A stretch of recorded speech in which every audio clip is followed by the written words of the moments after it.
I'm going to walk you through this chart that I've created, which shows the guitar neck represented here and the corresponding locations on the neck with where they belong on the musical staff. Remember that in guitar notation, we read just in the treble clef, and we use ledger lines, such as here and here, below and also above, to indicate notes that land below or above the staff. You're just going to memorize that location just like you memorize any note on the staff. This is on the second line of the staff. This is below the third ledger line below the staff. All right, so I've got the neck of the guitar here, and this is exactly how it corresponds with this in the similar layout, the same layout. So the thick line here represents the nut. That's the end of your neck. This represents first fret, second fret, third fret, etc. And you've got the names of the frets all the way down. We're just showing 12 frets on this particular chart. Also from left to right are your 6 strings. And you can see this is a thicker representation of a string. That represents your 6th string. And the thinner one here represents the 1st string. It has the note names of all of them and then where they would belong on the staff.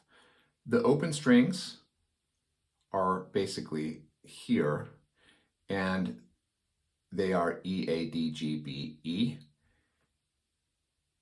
All right, you're going to memorize those locations. And then we get to the frets. So, oh, by the way, this is set up with a right hand guitar, meaning you're plucking or strumming with the right hand.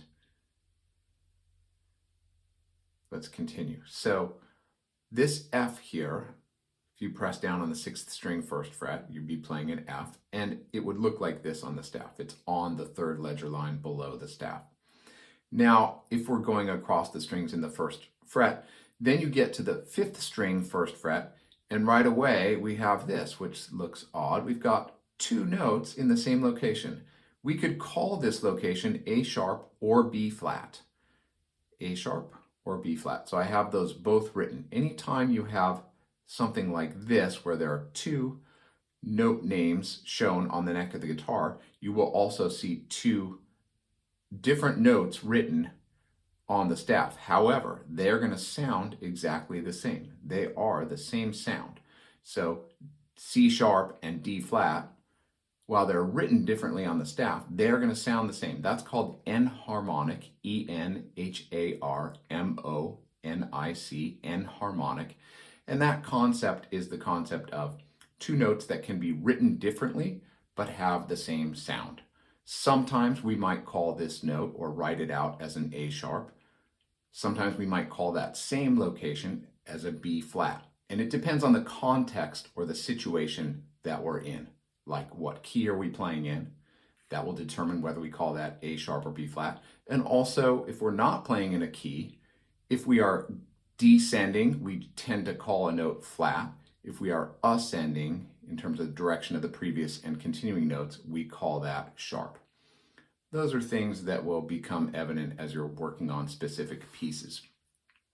Okay, so if we go vertically up the 1st string, and we go from 1st fret, 2nd, 3rd, 4th, you can just look at all those notes that way. So they're shown here just like they are on the guitar.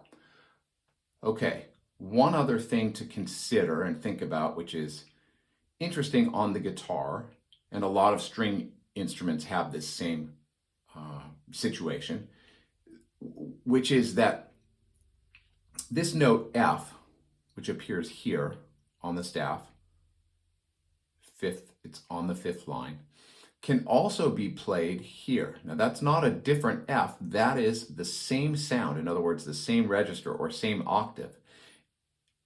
And that's why it looks the same on the staff. Now, if I were looking at this on the staff, how would I know whether to play that note on the 2nd string 6th fret or the 1st string 1st fret? Or I could also play that same note on the 3rd string 10th fret. Well, the answer is I wouldn't always know just by looking at the staff where to play that on the guitar.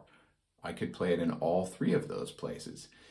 That's potentially tricky, but also interesting because each one of those notes has a slightly different timbre or tone color, which sometimes you might want to play it here if you want a brighter sound, or here if you want a much darker sound. All of these things you'll learn later as you start to play more on the neck, but it's something to be aware of. Usually a guitar notated piece will specify what position you're playing in. So if you're playing in 5th position, meaning you're playing frets 5 through 8, you'll know that this F you're going to play on the 2nd string, 6th fret, instead of jumping down out of position to play it on the 1st string, 1st fret. So explore this, play around with this, and if you're working on a piece and you get confused, or you're looking at this chart and you get confused, come back and watch the tutorial, and hopefully it will all make sense.